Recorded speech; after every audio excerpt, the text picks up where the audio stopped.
Not the daddies, Yes, sir. but fathers. Yes, sir. The ones that has been there. Yeah. Even when you felt like walking away sometimes, but you stayed there. Yes, sir. And I thank God for Heavenly Father. Yes, sir. Thank you. I experienced my father not being there, My Lord. but it made me the father who I am today. Glory, I'm a tough father, my Jesus. but I've been there. Yeah. I ain't walked away from him. So, you know, like I said, you have to stay there through the thick and the thin. Yes, sir. They're here because of you. All right. It's your responsibility, so you should step up to the plate and take care of your responsibility. That's right. Don't run away something that you helped create, because it has an effect on the kids. Yes. It has an effect especially on all boys as a man, because most of the time they're going to imitate what they see. My Lord. And we're not saying that they won't stray, because they will. But they'll come on back if they're raised right. Yes, sir. And we have to continue to pray, Yes. because the enemy is out to kill, steal, and destroy. Say that. He's out to do that. I was talking to Pastor on yesterday. You know, Jamal lost one of his good friends in Logan Martin last weekend. My Lord. He drowned over there. And Jesus. I sat down with his dad and talked to his dad, because his dad was used to be assistant principal out in Leeds Middle School. So we've been knowing him ever since we moved out here. And his mom, she looked at me once his dad walked out and broke down and was at their house, and she said his dad done all he could do to teach his boys what was right. And as fathers, that's all we can do. That's right. You raise them right and teach them about the Lord. Amen. You know, that's all you can do.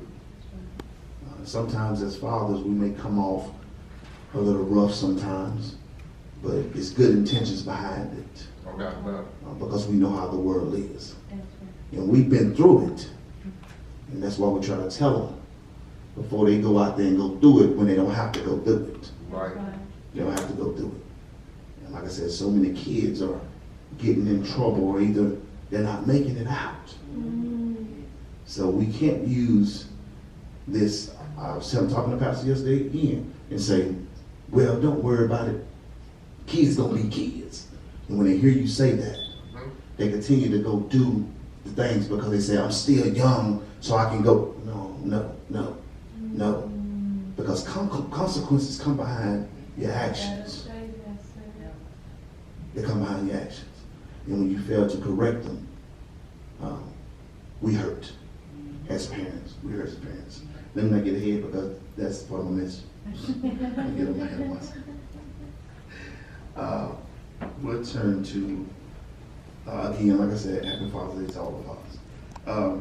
We'll turn to 1 Samuel, chapter 3, starting at verse 12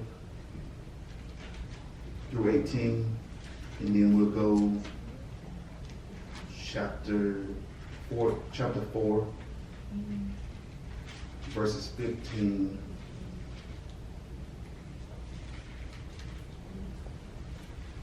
through 18.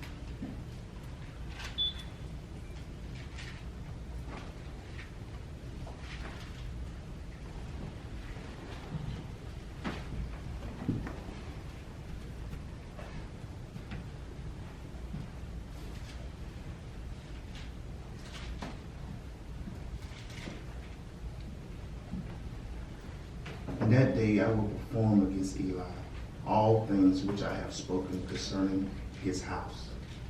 And I will also make an end, for I have told him that I will judge his house forever for the iniquity which he knoweth, because his sons made themselves a vow, and he restrained them not. And therefore have sworn unto the house of Eli, that the iniquity of Eli's house shall not be purged with sacrifice nor offering forever. And Samuel laid until the morning, and opened the doors of the house of the Lord. And Samuel feared to show Eli the vision. Then Eli called Samuel and said, Samuel, my son. And he answered, Here am I. And he said, What is the thing that the Lord hath made unto thee? I pray thee, hide it not from me. God do so to thee, and more also, if thou hide anything from me of all the things that he said unto thee. And Samuel told him every way what had, and hid nothing from him, and said, It is the Lord. Let him do what seems him good.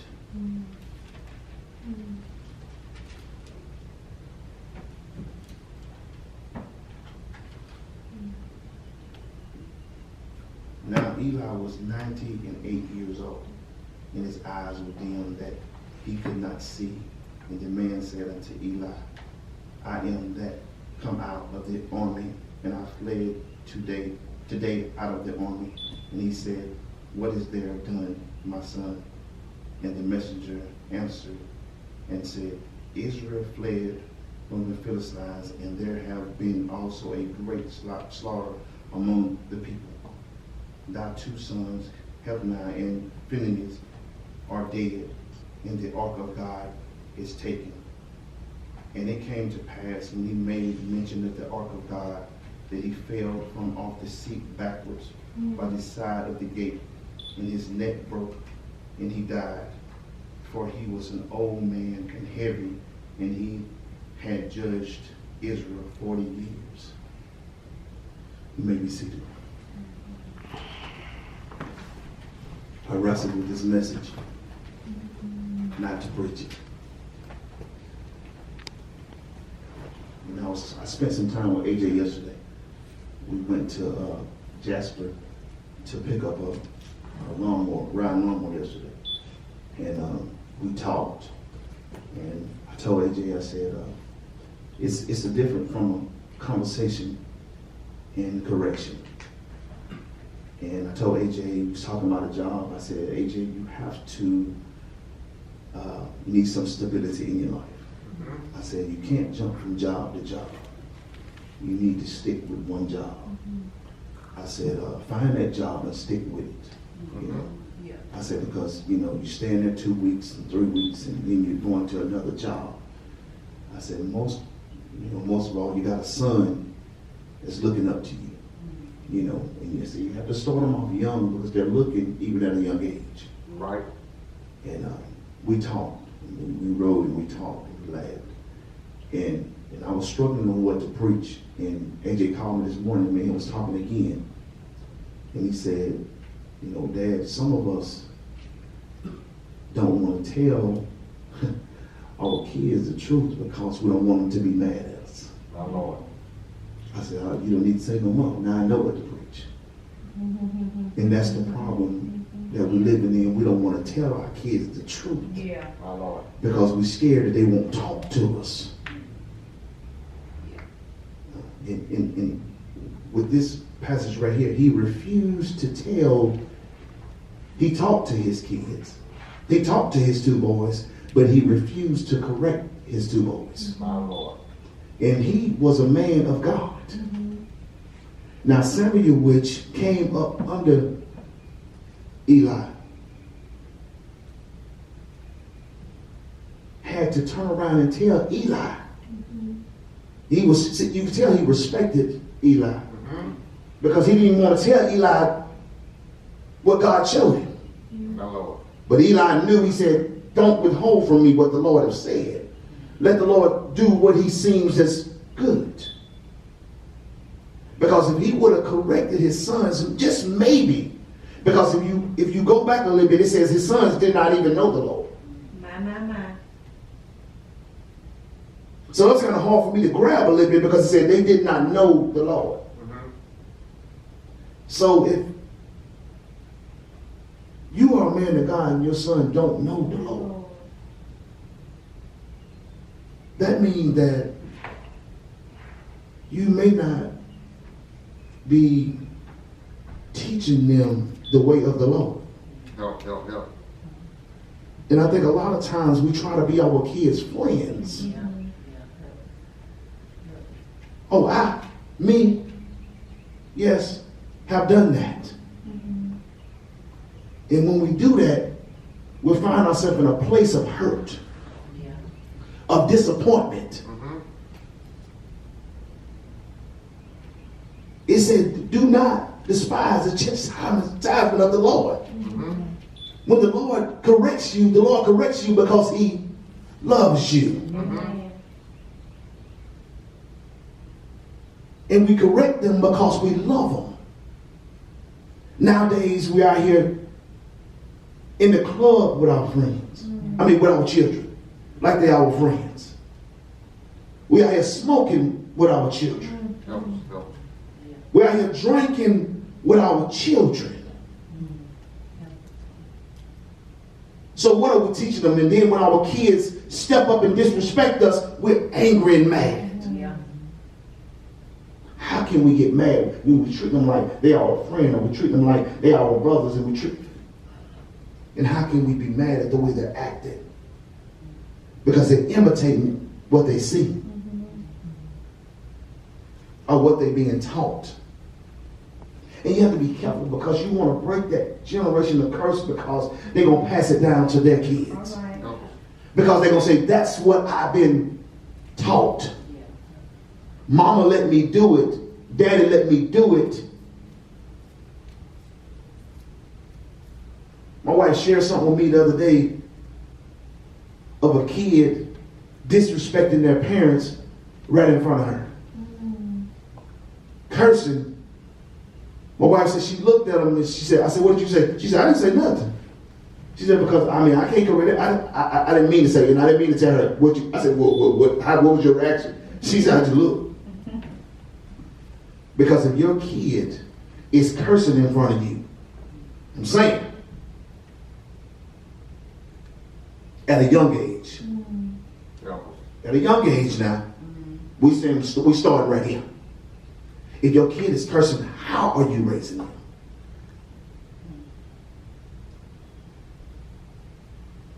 I am the type of person, when I go in front of my mom, I know what not to say. I know what not to do in front of my mom. I got to feel the same way in front of my father that's looking down from heaven. I got to be that same way and not do any and everything. I got to respect them. In some cases, you do all you know how as a father and your kids still stray off. And all you can do sometimes, like I was talking to Pastor again, all you can do is pray for them. And pray that God keep them covered. And when you tell them the truth, it don't hurt so bad when something happens. When my mama we lost my brother. And the way he died was so hurtful. But my mama knew she had told him the truth, and she told him about the Lord. My Lord. She told him what could take place if you don't change your life. Several times.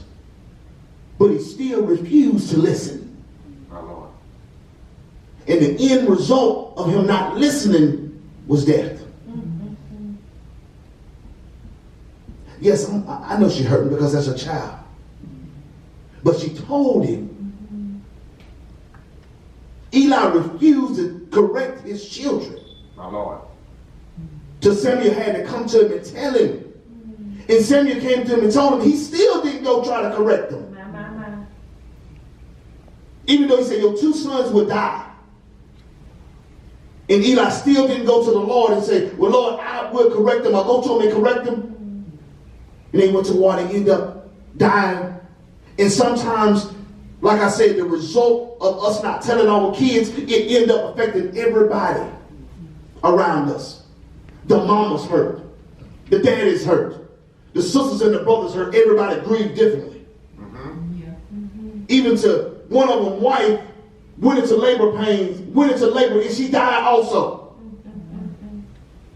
Behind the news. But it seems like to me that Eli was more hurt behind the ark of God being more captured. My Lord. not behind, he was affected by his son's death, but also it said he fell when he heard that the ark of God was taken. When you know that you're not doing all you know how to do, it affects you in such a way to where you feel like you're going to lose it.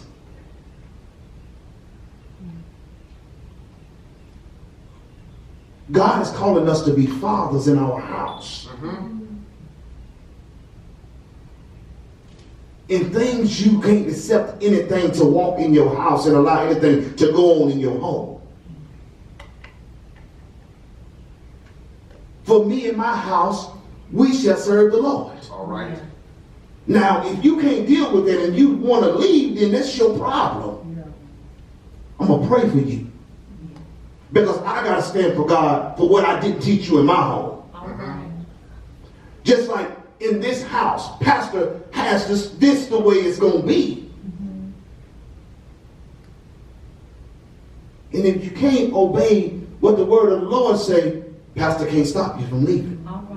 But you got to stick to the script of what the word of God says as the overseer of this house. Because he prays for us as our overseer, what God has put him over as children of this house. And the children has to obey what the man of God is saying. Pastor ain't telling you believe everything I say. He's telling you to, I'm reading it right here, follow me, and then go home and get it yourself. Yeah. That's what he's saying. That's what he has said.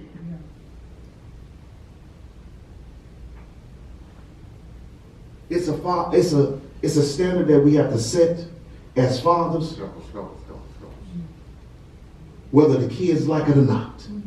Right about it. I struggled with that as a father. Some things I slipped up because I feel like I let a few of them slip, trying to pay more attention over here. And then I beat myself up sometimes because we feel like we're not good enough as fathers.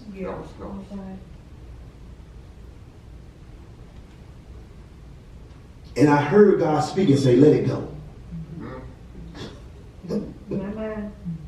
Because sometimes you can do all you need to do, Abby. No, in the name of Jesus. And it's not enough. They will rip you apart in your face like you ain't never did nothing before. And go give more attention to people really that don't care about you. You sitting there bleeding and hurting behind it.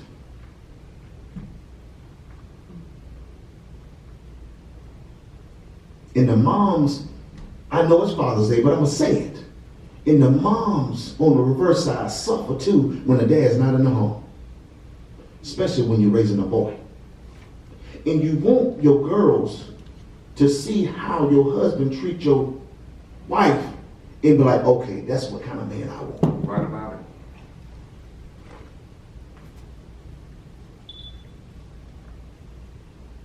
I'm a tough daddy. I'm admit to it. I'm a tough daddy. But I'm tough because I love my kids. Sometimes I know we wrap our arm around them a little bit too tight, feel like we bear hugging them. Because we know what's out there as adults. You don't want the end result to be like Eli boys. I always tell my kids, and it's for me too, warning come before destruction. Right. It's always going to come before destruction. Sometimes we ignore the signs. Sometimes our eyes become dim and we miss it.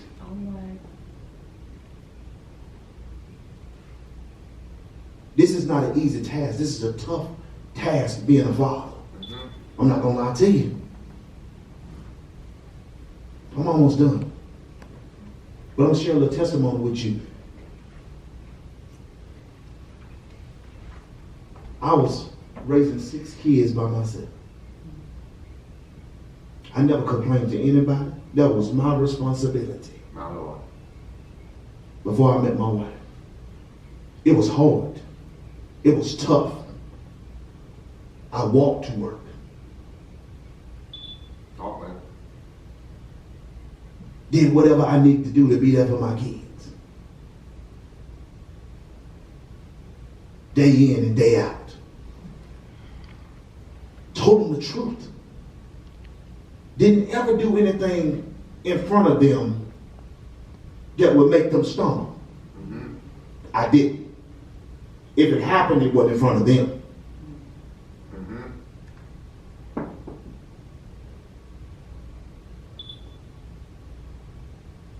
I told the Lord, I said, I don't want nobody else. I'm fine with being by myself, raising my kids, because this is enough by itself, raising 6 kids. But then Irene started harassing me. What? Talk about it, Chris. She started harassing me. I was like, Lord, I don't want this. I don't need this in my life. You want to go to dinner?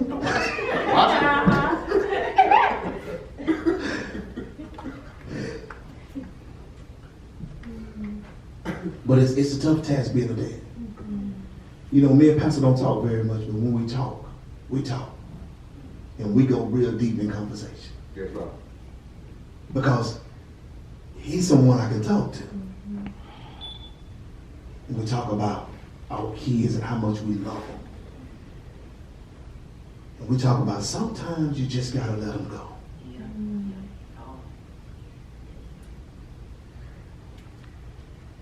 And it's hard.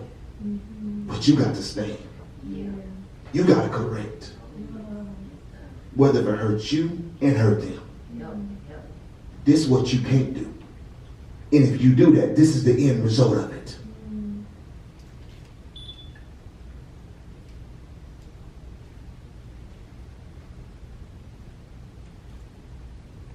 Tell them what thus said the Lord. Because if you don't tell them what thus said the Lord, guess what? Their blood is on your hands.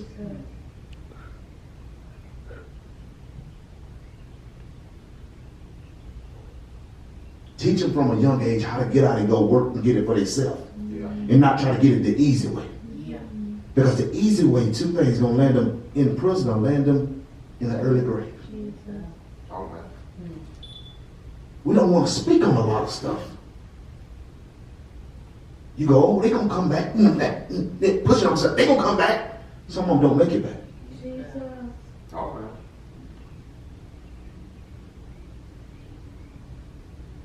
Some of them don't make it back. And when Eli refused to correct his boys, they didn't stand a chance.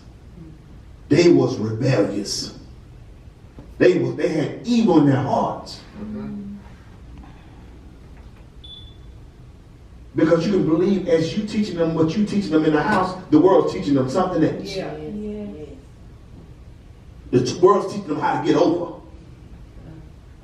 The world's teaching them how to hustle somebody the wrong way. But the world's not telling them the consequences that's going to come behind it.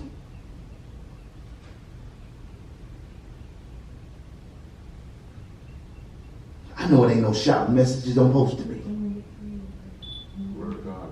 But we have to get it right. If I'm a man of God, I have to show that I'm a man of God. Because when I'm wrong, the Lord sure gonna correct me. My Father in heaven gonna correct me whether if I like it or not. But when he correct me, I know he loves me. Yes, sir. And you know what I do? I thank him that he loves me. I thank him that he correct me. Because it could be worse than it was. I don't like it. It hurt. I cry. I cry sometimes from not feeling that I'm closer to him. And sometimes I need to feel his presence. And when I don't feel his presence, then it makes me feel like I'm alone. And it makes me want to dig deeper to get closer to him. Look at the prodigal son. He went off and said, I want what belonged to me. That ain't your stuff. No. But I want it. I want what belonged to me. Give me what belonged to me. And then he gone out and seen what the world had to offer him and didn't have to offer nothing. So either he lost his mind, he want to eat what the pigs eat. And you go out and you see your kids in that kind of state, you go, what in the world is wrong with them? Yes, sir. I know I didn't raise them like that. I'm going to say it again.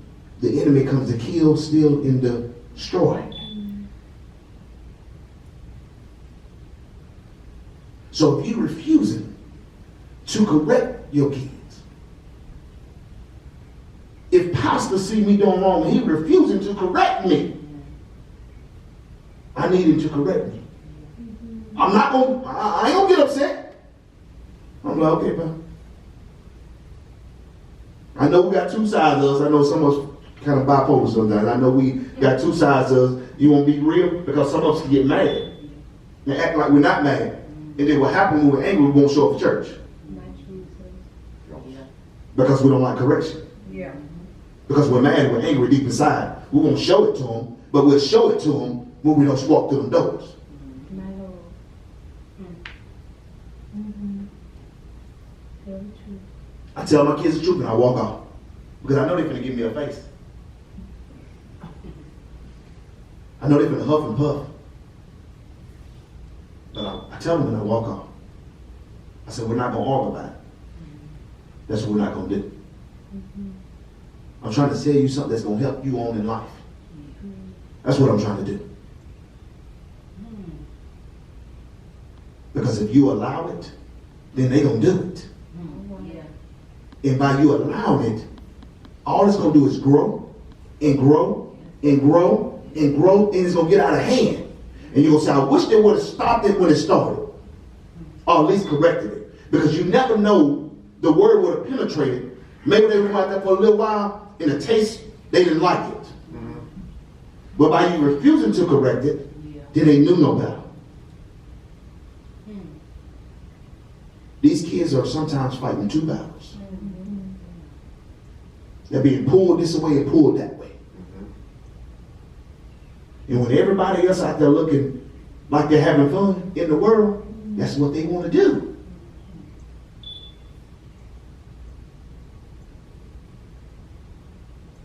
Do not refuse to correct. And I'm going to say it to the ones that are sitting here today. Listen to your parents.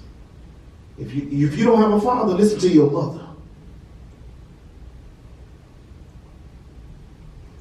Because they're telling you what's right. They're telling you and correcting you about wrong, and they're teaching you about the Lord. They're telling you what's right. Don't let your end result be like Eli boys.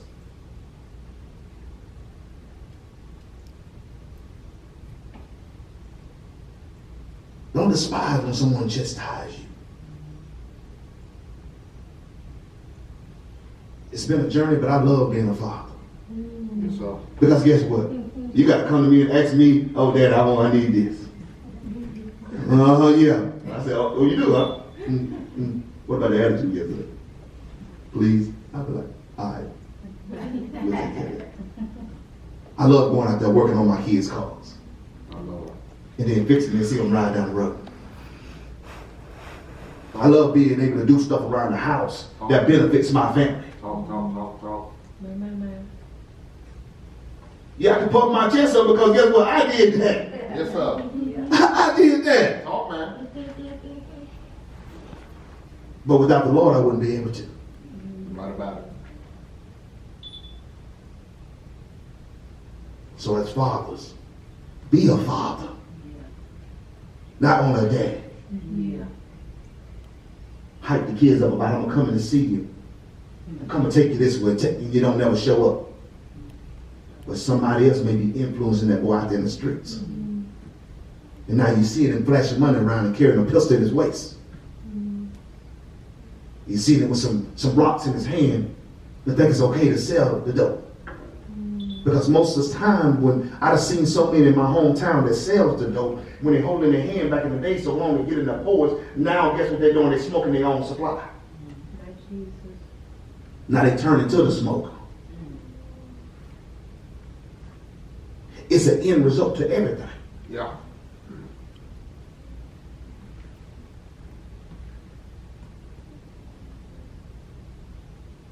Be a father that you need to be fathers. I'm going to say it one more time. Don't let the end result be like Eli boys. And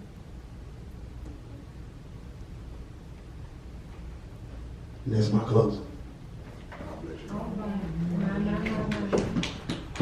Glory. Thank you, sir.